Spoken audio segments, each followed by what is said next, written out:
UPSC ఎగ్జామ్లో polity పేపర్ని ఏ విధంగా డీల్ చేయాలి? చాలామంది అభ్యర్థులు లక్ష్మీకాంత్ అనే పుస్తకంలో ఏవైతే 75 చాప్టర్లు లేదా 80 చాప్టర్లు ఉన్నాయో వాటన్నిటిని సీక్వెన్స్గా చదువుకుంటూ వెళ్తారు, రివిజన్ అనేవి చేయరు. మరి యూపీఎస్సీ ఎగ్జామ్లో పాలిటీని ఏ విధంగా ప్రిపేర్ అవ్వాలి అంటే first previous year question solve చేయండి. ఏ చాప్టర్కి ఎంత వెయిటేజ్ ఉందో చూడండి. ఆ వెయిటేజ్ ప్రకారంగా ఒక చిన్న షార్ట్ నోట్స్ రాసుకోండి. ఏ చాప్టర్కి ఎక్కువ ఇంపార్టెన్స్ ఉంది, లెట్స్ ఏ ప్రియాంబుల్కి ఎక్కువ ఇంపార్టెన్స్ ఉంటుంది. Next historical underpinning of the కాన్స్టిట్యూషన్కి ఇంపార్టెన్స్ ఉంటుంది. Fundamental rights, DPSP, fundamental duties, దాంతోపాటుగా కొంత పార్లమెంటు, ప్రెసిడెంట్, దాని తర్వాత హయ్యెస్ట్ ఇంపార్టెంట్ ఉండేది కాన్స్టిట్యూషనల్ అమెండ్మెంట్ యాక్ట్స్. ఏ రీసెంట్ ఏమేమి యాక్ట్స్ ఉన్నాయి, constitutional bodies and non constitutional bodies, supreme court and high court.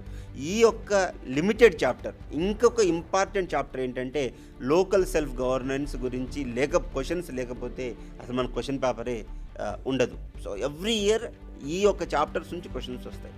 So rather than reading 70 or 80 chapters and wasting hour time, అంటే ఇలా చదవడంలో వేస్ట్ అవుతుందని కాదు ఇక్కడ అర్థం. మనము దేనికెంత ఇంపార్టెన్స్ ఇవ్వాలో దానికంత ఇంపార్టెన్స్ ఇస్తే మనకు సక్సెస్ వస్తుంది.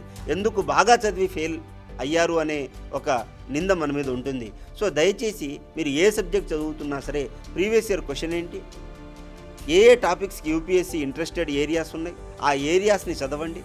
ఎక్కువ క్వశ్చన్స్ సాల్వ్ చేయండి. సాల్వ్ చేసిన క్వశ్చన్స్ని రివిజన్ చేయండి. దాని తర్వాత మీరు ప్రిపేర్ అవ్వండి. దేర్ బై మీకు 100% సక్సెస్ వస్తుంది. మీరు కంపల్సరీ ఆఫీసర్ అవుతారు. Please do subscribe to FM IAS. Thank you so much.